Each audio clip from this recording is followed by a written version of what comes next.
Before I begin this story, there are some things that you must first understand. My name is Alan Bailey, and for the past 13 years, I have been raised by my uncle, Dr. Richard Blackwater. These circumstances came to fruition when my mother and father were found both dead from a drunk driver when he decided to rearrange their 1998 Ford Explorer on New Year's Eve in 2007. During the following 13 years, I was placed in the custody of my mother's brother, who was my only living relative at the time. My Uncle Richard had a doctorate in theoretical physics and a master's degree in theology. And while I've never been much of a believer in some cosmic entity with a big white beard in the sky watching all over us, my uncle had always been a strong one. Well, I say believer. Perhaps I should have refrained from that and say he was a spiritual explorer. His life obsession had always been the search for one thing, to actually find God. And that is why I'm writing this now, because of what he did to find. And I'm sorry, I truly am for what I'm about to tell you.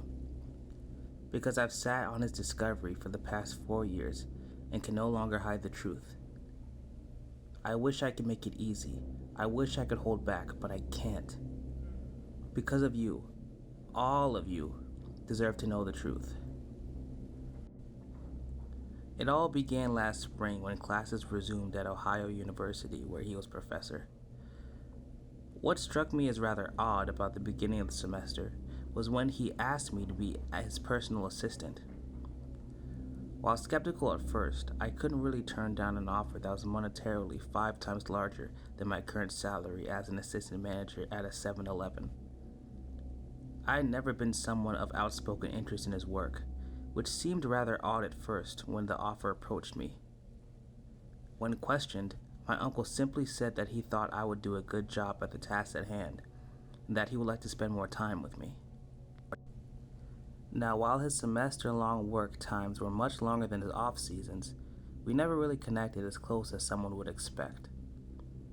We had a great relationship, but nothing super close. Uncle Blackwater, or Uncle B as I came to call him, was always different. After having a 10-minute conversation with him, it would be very apparent that he was most definitely on the spectrum of autism. I mean, that's nothing to be ashamed of, but very crucial in understanding his behaviors. On the first day of my new job as his assistant, I arrived in his office at 11 a.m., about 30 minutes before the start of his first class. He was currently listening to the soundtrack of Ghostbusters while flipping through the screenplay. That was just another one of his quirks. He never watched movies. He simply listened to their soundtrack while reading through the script. He once told me that you can't get disappointed with the cast or visual effects if it's all in your head, to which I never argued. "Hey, Uncle B," I said as I shut the door behind me. "Ah, Alan," he said with a smile as he closed the screenplay. "Just the professor's assistant I was looking for. Are you ready for your big day?" "I guess," I said with a laugh as I took the seat from his desk. For what it's worth, his office was very spacious. At least it would be if it wasn't for all the clutter. For all the things Uncle B was, tidy wasn't one of them. "What is it you have me doing today?" "I need you to sit in on the class," he said as he slipped some papers into his backpack. "Don't worry, there's a video recorded I teach them, and they'll just email me if they have any questions. I just need you to click play, and then replay when the next class comes in. That okay?" To be honest, this sounded like the easiest dang job on earth. A little too good to be true, as I would later come find out. "Sure," I replied. "What will you be doing?" "Oh, I got some work to do in the old STEM lab downstairs. After they built the new one across from the library, I was able to turn it into a small testing ground for my new thesis." "New thesis?" I asked, looking at a transcript of his upcoming video lecture. "What about?" "Oh, you'll see in time, if all goes according to plan. I don't want to count my eggs before they hatch," he said with a smirk as he got up from his desk and collected his bag. I honestly couldn't even describe how easy my job was looking to be when I first started. Students would come in, I'd play the video, they'd leave, and the cycle would just start up over again for the next couple of hours. It wasn't until the last class when I realized that things were about to get a little more interesting. Halfway through the introduction to theoretical physics, the video power suddenly shut off. In elementary school, when such an event happened, you'd be hearing tons of screams and cheers as kids thought that the school day was over. Here, I just heard a couple of depressed sighs. To be honest, if I was shoving out thousands of dollars for one of my classes to be seemingly taught on a projector, and then the power to just go out, I'd feel pretty down myself. It wasn't until I reached for my phone to text my uncle that I realized that it was off as well. Which was strange, as it had been 56% just about 5 minutes ago when I was checking my Facebook notifications. With me just sitting there awkwardly, not really having an idea what was going on, it didn't take long for the class to eventually get up in a mass exodus out of the auditorium. Although what I did notice was none of them had their phones and they were making their way out. Not a single one. With no students left, and only emergency power lights illuminating the area, I made my way out of the campus to get my portable phone charger out of my car. Making my way over to it, I had some trouble getting in as the key fob didn't seem to be unlocking my Corolla at all. Realizing the fob battery was probably dead, I just used the key to unlock it and retrieve my charger from the glove box. Leaning against the driver door, I plugged in the charger cord into my phone to see what the base charge was, but my screen remained black. When I checked to see if something was wrong with the charger, it wasn't showing that it had any power. This wasn't possible, of course, as I had just left it at full charge 3 days ago and hadn't used it ever since. Before I could get really frustrated, every single car in the parking lot suddenly exploded in a chorus of burglar alarms that almost made me soil myself. Instinctively, I reached for my keys to click the alarm off, which surprisingly worked the first go, as it silenced my car. But I was almost too distracted by the screeching armada of alarms to feel the vibrating going off in my pocket where I just had put my phone back into.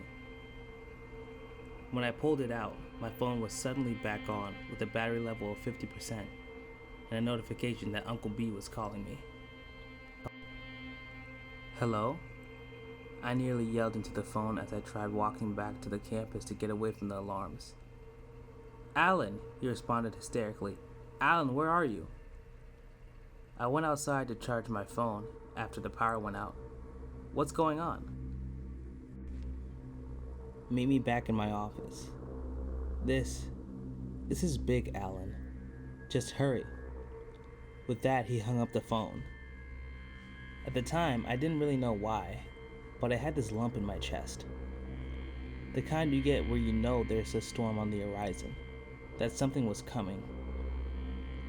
Making my way to his office, I noticed that the power inside the building seemed to have come back on as well. Everything seemed to return to normal, right? I thought so as well, until I opened the door to see Uncle B hunched over into his desk, trembling. To give a bit of background, I've never really seen him upset like this. I had seen him cry a little over my mother at the funeral, but this wasn't him sad. To borrow a term from this generation, he was shook right down to the core. Uncle B? I asked concerned and as I kneeled beside him. What's wrong? I think, he said in a whisper, I think I found him. Found who? He turned to me with a face I was all too familiar with.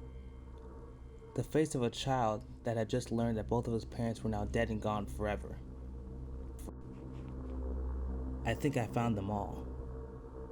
What are you talking about? I asked as that lump in my chest seemed to gradually grow. He didn't answer me. Instead, he got out from his chair and began to walk out to his office.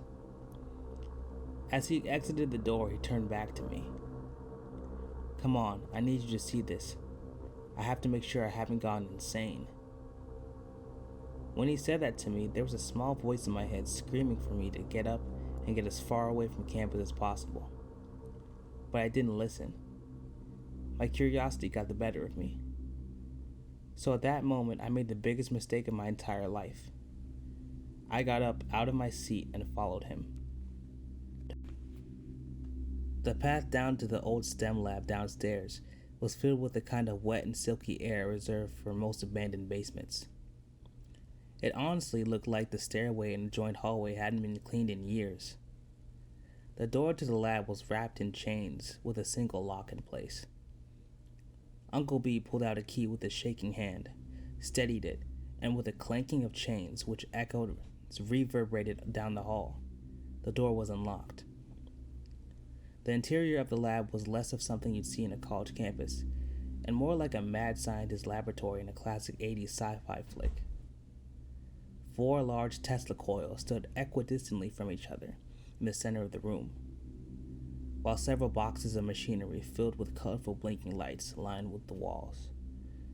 "What is all this?" I asked, almost dumbfounded by the vast scope of everything. "Is this all for your thesis?" "This is my life's work, Alan," he said as he sat in front of the large monitor with 2 separate keyboards plugged into it. "This is the telescope to see the beyond." "What do you mean?" He then swiveled back in his chair to face me, somewhat regaining his complexion. "Where do you think God exists?" He seemed to already know the answer from my face in response to it. "Listen, I know you don't really believe, but if you did, where do you think he or it would exist? If there is such a thing as an all-powerful supreme being, I highly doubt he'd be here." "And why do you say that?" "Well, with all the telescopes we have, there's no evidence of some bearded guy out there floating on a cloud." Part of me felt bad for acting like a smartass to him, but he knew the whole religious thing bothered me. "Exactly," he said to my surprise. "If the creator of this universe exists, then he wouldn't exist here. He'd be outside of his own creation. Think about it. If he were to create an aquarium, he wouldn't live in it. He would observe it from afar as the life inside carried on with itself." "What are you getting at?" I asked with what I must admit to be a hint of curiosity. "What I'm getting at is that if God exists, and if we as human beings have a soul that leaves our body upon death, and if they go somewhere, it's not here, it's beyond. Then what did you mean when you said you found them?" It was a question that put terror in his eyes again. His entire demeanor was all over the place right now. "Because I'm certain I found it. Found them. Found the beyond." "Beyond? You mean beyond the universe?" "Sorry, but how the heck is that even possible?" "With that," he said, pointing at the Tesla coils, "you see, I have detected a subwave of channel energy that's seemingly everywhere. It's what allows electricity to transmit itself from one atom to another. It's what allows gravity to expand and hold our objects in place. For all intents and purposes, it is the hidden driving force of the universe. I think you're starting to lose me." He then started to fiddle with his hands as he tried to tie his thoughts together in a comprehensive explanation. "Let's go back to the aquarium analogy for a minute." He said, "Once it's built, you can't just expect it to run forever. You need electricity to power the water filtration system." That's basically what I think I found. The electricity that powers the universe. So I did what anyone else would do. I traced it to the source. Because if you follow the current, you'll find the Bower box. "Listen," I said, "I know you're not one for practical jokes, but please tell me this is one of them."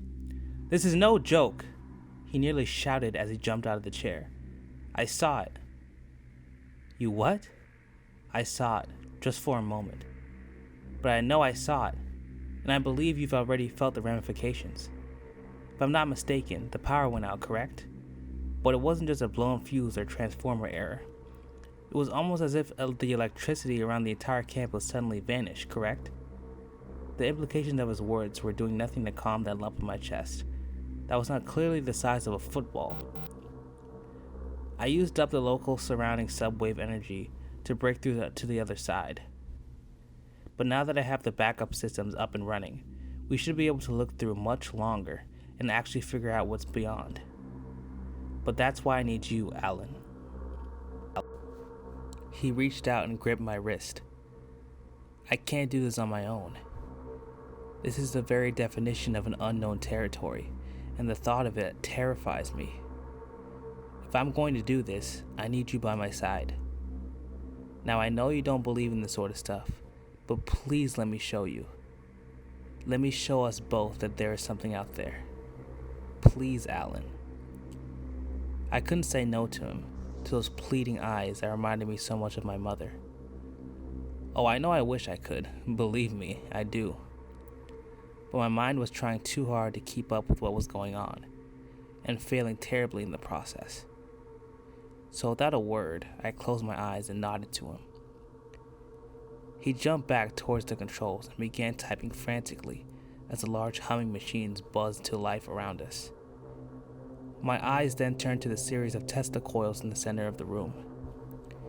They gave off this sinister hum of energy, like some ancient cursed monolith waiting to unleash its terrors onto the world. Alpha wave emitters activating, he said as the coils took on a faint blue glow. When bolts of electricity began to explode in the middle of this series of Tesla coils, I instinctively began to back away, but was stopped when Uncle B came up beside me. It's okay, don't be afraid. Nothing can break out of those coils. As he spoke, bolts of electricity began to burst to life more and more until they nearly morphed into a single stream of light. This is it, he whispered, as he looked down into his watch. 3, 2, 1. Suddenly, the air inside the 4 coils tore apart. At that moment, the horrifying truth of the universe washed over me like a tsunami as the veil of reality lifted itself like a nylon stocking. Through the tear, I could see the birth and death of the universe, and every second in between in a conglomerate amalgamation of insane living light, surrounded by a perpetual screaming void of darkness. Encased in the darkness was a seemingly infinite expanse of writhing masses that I was soon able to make out as what I appeared to be an individual people stitched and assorted together in horrifying seared sculptures of nightmares. I can't explain why or how, but the truth of everything suddenly became so crystal clear. There was no God, no creator, no supreme, all-knowing, benevolent architect of the universe. There was just unending black sea of non-existence cradling the whole of reality that defied its existence. The energy my uncle detected didn't come from a creator, but from the very paradox formed by creation itself existing. There was never meant to be a universe. Time and space were all acts that defied the nature of nothingness that existed eternally before. And worst of all, there was no explanation for it. No great and powerful casual agent that set everything into motion into the arms of destiny. It was all simply a freak accident to which no side understood. Reality buckled and howled at its own defilement of the true laws of non-existence. All the black void of the antiverse screamed in protest of that which it now held. There was no reason for anything. There was just complete chaos. And as for the nightmare conglomerations of bodies writhing in that chaos, those were the souls of the dead. They themselves were also a blasphemous abomination to both creation and non-existence. Their forms were unbound and excruciating. Billions all cried out for their gods that never existed, all to end their suffering that would perpetuate until time itself became meaningless. That, I realized, was a destination to which all humans were headed. That was hell. No. I could vaguely hear my uncle scream in protest against the amalgamation of terrors. No, no, no! He continued to shout into the abyss. This can't be it. No! I couldn't stop him from reaching out to topple the coils to the ground. My body was frozen in place. As he grabbed the nearest one, the tear instantly closed as a series of bolts reached out and struck him. The coil itself burned red hot, turning his hands into charred black fragments of what they had once been. It was all over in a matter of seconds. Then the entire room exploded into darkness as the machines died, while I remained there, frozen, alone. It only took about an hour for the power of my cell phone to come back. After calling 911, I sat in the corner, trying my best to come to terms with what I had seen. Uncle B remained sprawled out on the floor of the lab, smoke rolling out of his body. It's been 4 years since that day, and I've done my best to mentally recover as much as anyone can from what I had seen. But the truth about the final resting place of my mother, father, and my uncle, along with the rest of the human race, still lies there in the back of my mind like a cancer. H.P. Lovecraft once said that the oldest and strongest kind of fear is the fear of the unknown. I'd have to disagree with him, though, because I'm not scared of the unknown. I'm terrified of the beyond.